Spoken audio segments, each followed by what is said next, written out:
Now, analyst DIRK Kotzé is professor in political sciences at UNISA in Pretoria. He joins us now via Skype. Prof, thank you so much for joining us this evening. Now, let's look at what transpired today. Did Zimbabwe's politics have to turn out this way?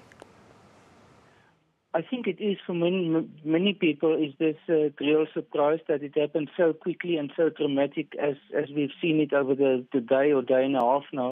I think what precipitated it was obviously the dismissal of the Vice President Mnangagwa, and the statements made by especially the war veterans in the beginning, and now also by the Defence Force in support of him. But I think many people have not anticipated that it will go specifically this way. Rather, they thought that over time President Mugabe will lose support, and that some or other opposition party over time will take over. So this was, from that perspective, quite a surprise. Prof, you mentioned that no one could have expected it to be as dramatic as we've seen it. Could have this been averted? I don't think in the end it could have been averted. I think the main problem why there wasn't really any other option was the fact that, for example, the opposition parties have become very much fragmented. We know that there are 3 MDC groups at the moment, or parties. The opposition alliance is divided amongst 8 or 7 or 8 parties. So what was left, in a sense, and where power was really located within Zimbabwe, was really in the security services, and more specifically in the hands of the military. So if we look back, in a sense, we should have said, we must have actually predicted it or anticipated that at some point the military that we all knew or know as the real sort of is the real center of power in Zimbabwe, that they would have played a key role. Speaking of the real center of power, Prof, why do you think, or what is the main reason rather, the military decided to act now specifically? Is it because those elections are coming up next year? Yes, I think so. The fact also that they have lost a very important person in the person of the Vice President Mnangagwa. He was definitely seen by them as one of their main supporters, or their main persons who will represent them in the Zimbabwe government, the ZANU-PF government. And the fact that he was diverted away by President Mugabe. And then at the same time, the fact that the appearance of the First Lady, Grace Mugabe, who has no links to the military establishment. She has no experience or credentials in terms of the war. She has no sort of direct links to the military or to the Defence Force. And therefore, they, I think, were scared that she's going to adopt an approach which will divert the power and the attention away from them, and that they will lose a lot of the influence in the end. And therefore, they had to stop it before it develops too far, that Mnangagwa loses too much of his political influence, is politically marginalized, like the former Vice President Joyce Majuru, who has lost a lot of her political power. I think they were scared that he will follow the same route as she. Prof, I mean, this has been a clear indication of the divisions within the ZANU-PF party. Let's look at how today's events are going to affect it going forward.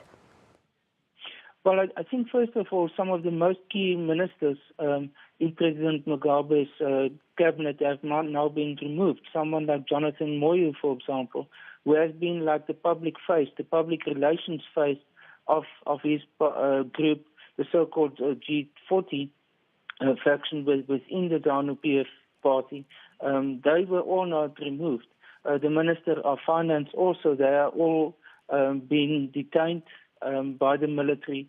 So in that sense, the core of President Mugabe's cabinet, over and above himself, where he's now confined to his residence, they have been removed. So I think the military made very much sure that there's no retaliation from the side of President Mugabe's group within the ZANU-PF, that they can make a comeback. There's very strong parallels, for example, with what happened about a year ago in Turkey, where there was also a coup, and where the President Erdogan then could fight back because he had some control over some of the security forces. And I think they've learned from something like that to say they must make sure right from the start that there's no remnants left that President Mugabe could mobilize in order to fight back against the military.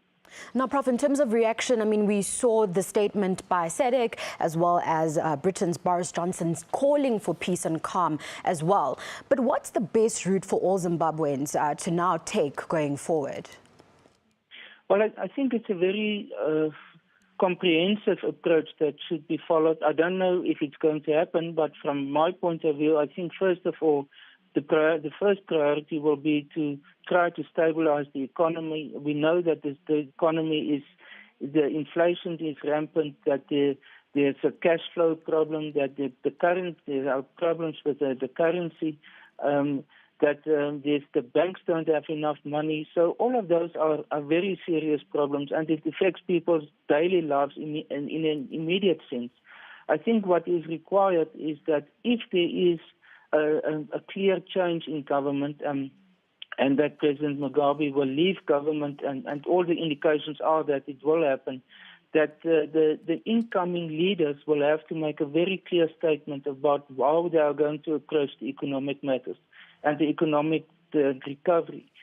Because the international community, I think to a large extent, will be willing to become involved in it, but they need to have some clear messages or clear indications of what is the foreseeable future, economic future within Zimbabwe.